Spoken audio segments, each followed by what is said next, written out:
আসসালামু আলাইকুম। আমি ডক্টর মোহাম্মদ ইমরানুল হক, নাক কান গলা বিশেষজ্ঞ এবং হেড নেক সার্জন। আমি আজকে আপনাদের সাথে নাকের কিছু কমন বিষয় নিয়ে আলোচনা করব, যেসব রোগ প্রধানত শীতকালে হয়ে থাকে।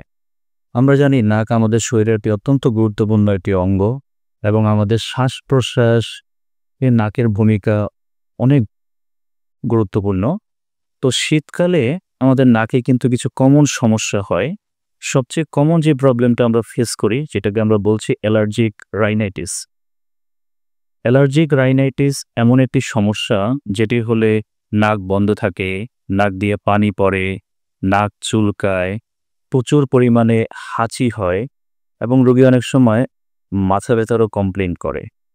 তো অ্যালার্জিক রাইনাইটিস হলো এক ধরনের হাইপার সেনসিটিভিটি একটা রিঅ্যাকশন।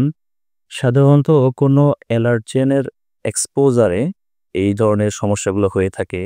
যেমন বিভিন্ন ধরনের অ্যালার্জেন আছে, খাবারে অ্যালার্জি, ধুলাবালি বা অন্যান্য বিভিন্ন অ্যালার্জি সমস্যার কারণে এই ধরনের সমস্যাগুলো হয়ে থাকে। তো অ্যালার্জিক রাইনাইটিসটাকে আমরা সাধারণত দুইভাবে ভাগ করি। একটা হলো ইন্টারমিটেন্ট অ্যালার্জিক রাইনাইটিস, আরেকটি হলো পারসিস্টেন্ট অ্যালার্জিক রাইনাইটিস।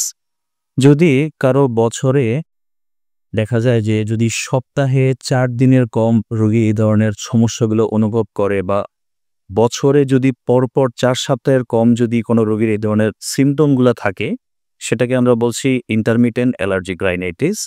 আর যদি সারা বছরের মধ্যে দেখা যায় যে প্রায় সময়ই রোগীর এই সমস্যাগুলো হচ্ছে, যেমন নাক বন্ধ থাকা, নাক দিয়ে পানি পড়া, নাক চুলকানি, প্রচুর পরিমাণে হাঁচি হওয়া, এই ধরনের সমস্যাগুলো যদি প্রতি সপ্তাহে ৪ দিনের বেশি হয়, বা যদি দেখা যায় যে বছরে একাধারে ৪ সপ্তাহের বেশি সিম্পটমগুলো থাকে, তখন আমরা সেটাকে পারসিস্টেন্ট অ্যালার্জিক রাইনাইটিস বলছি। তো অ্যালার্জিক রাইনাইটিসের সমস্যা হলে অবশ্যই আপনারা নাক কান গলা বিশেষজ্ঞ ডক্টরের শরণাপন্ন হবেন। আমরা নাক কান গলা বিশেষজ্ঞ ডাক্তাররা অ্যালার্জিক রাইনাইটিসের সমস্যার জন্য নাকের কিছু পরীক্ষা-নিরীক্ষা করি, কিছু এক্সামিনেশন করি। আমরা দেখতে চাই যে রোগীর অ্যালার্জিক রাইনাইটিসের হওয়ার ফলে তার নাকের ইন্টারনাল কন্ডিশন কি, নাকের ভিতরে কি ধরনের পরিবর্তন হয়েছে, এগুলো আমরা দেখব।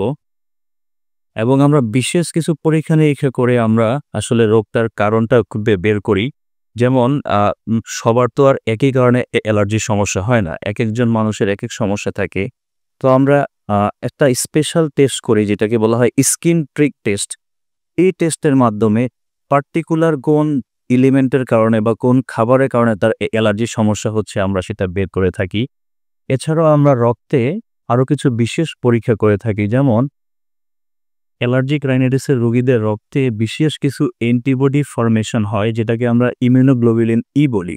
তো স্পেসিফিক ইমিউনোগ্লোবুলিন ই করার মাধ্যমে আমরা বুঝতে পারি যে কী কারণে তার এই সমস্যাটা হচ্ছে। তো এটা প্রতিকার করতে হলে আমাদের অনেকগুলা নিয়মকানুন মেনে চলতে হবে। যেমন শীতকালে যেহেতু এই সমস্যাটা বেশি হয়, সাধারণত শীতকালে যারা অধিক পরিমাণে ঠান্ডা পানি খায়, বা যারা ধুলাবালির মধ্যে বেশি কাজ করে, যারা দীর্ঘ সময় ঠান্ডার মধ্যে বাইরে বেশি কাজ করে, এদের এই সমস্যাগুলো বেশি হয়।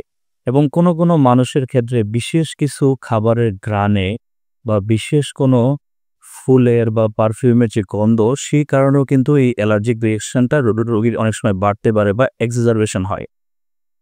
তো এটা প্রতিরোধ করতে হলে আমাকে স্পেসিফিক কী কারণে তার এই সমস্যাটা হচ্ছে, সেটা তাকে অ্যাভয়েড করতে হবে, পরিহার করতে হবে। এবং তার যদি খাবারে, ধুলাবালিতে ডাস্ট অ্যালার্জি বা কোল্ড অ্যালার্জি থাকে, সেই ব্যাপারগুলো থেকে অ্যাভয়েড করতে হবে, পরিহার করতে হবে। এবং আমরা নাক কান গলা বিশেষজ্ঞ ডক্টরগণ পরীক্ষা-নিরীক্ষা করে এবং রোগীর প্রপার এক্সামিনেশন করে আমরা রোগীকে চিকিৎসা দিয়ে থাকি। তো অ্যালার্জিক রাইনাইটিস প্রতিরোধের প্রধান উপায় হলো তার অ্যালার্জেনের যেটা মূল কারণ, সেটাকে পরিহার করতে হবে, অ্যাভয়েড করতে হবে। পাশাপাশি আমরা বেশ কিছু ওষুধ দিয়ে থাকি। যেমন আমরা অ্যান্টিহিস্টামিন জাতীয় ওষুধ দিয়ে থাকি, রোগীর নাকের ভিতরে আমরা স্টেরয়েড স্প্রে দিয়ে থাকি, মন্টেলুকাস জাতীয় ওষুধ দিয়ে থাকি এই অ্যালার্জিক রাইনাইটিসের সিম্পটম থেকে রোগীকে মুক্তি দেওয়ার জন্য।